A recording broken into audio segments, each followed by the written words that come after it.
சென்னை மெரினா கடலில் குளிக்கும் போது நீச்சல் தெரியாமல் சிலர் கடலில் மூழ்கும் சம்பவம் அடிக்கடி நிகழ்கிறது. இதுபோன்ற நேரங்களில் கடலில் உயிருக்கு போராடுபவர்களை காப்பாற்றுவதே தமது லட்சியமாக கொண்டுள்ளார் மீனவர் ஒருவர். அவர் பற்றிய செய்தி தொகுப்பை பார்ப்போம். பறந்து விரிந்த சென்னை மெரினா கடற்கரை ஒரு பொழுதுபோக்கு அம்சமாகவும் சுற்றுலா தலமாகவும் உள்ளது. கடற்கரையில் ஆயிரக்கணக்கானோர் குளித்து விளையாடும் போது சிலர் கடலின் ஆழத்திற்கு அடித்துச் செல்லப்படும் சம்பவம் நிகழ்வதுண்டு.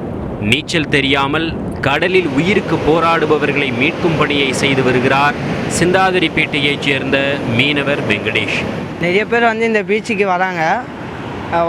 இந்த பீச்சை என்ன நினைக்கிறாங்கன்னா, நம்ம தற்கொலைக்கு தான் நினைக்கிறாங்க இந்த பீச்சை. நிறைய பேர் இந்த கடல் இருக்குதுலேயே நம்ம சென்னை மெரினா பீச்சில் மட்டும்தான் நீர் ஓட்டம் அதிகம். கீழே தண்ணியில் அந்த நீர் ஓட்டத்தினால தான் இங்கே நிறைய பேர் சாப்பிட்றாங்க. கடலில் குளிக்க வருபவர்களில் பெரும்பாலும் பள்ளி கல்லூரி மாணவர்களே அதிக அளவில் அடித்துச் செல்லப்படுவதாக கூறுகிறார் வெங்கடேஷ். கடலில் உயிருக்கு போராடுபவர்களை மீட்கும் பணியில் கடந்த 450 பேரை காப்பாற்றியுள்ளதாக கூறுகிறார் இவர். நிறைய பசங்க இந்த 10th ஃபெயில் ஆகி +2 ஃபெயில் ஆகிற பசங்க தான் நிறைய பேர் உள்ளே போய் சாப்பிட்றாங்க.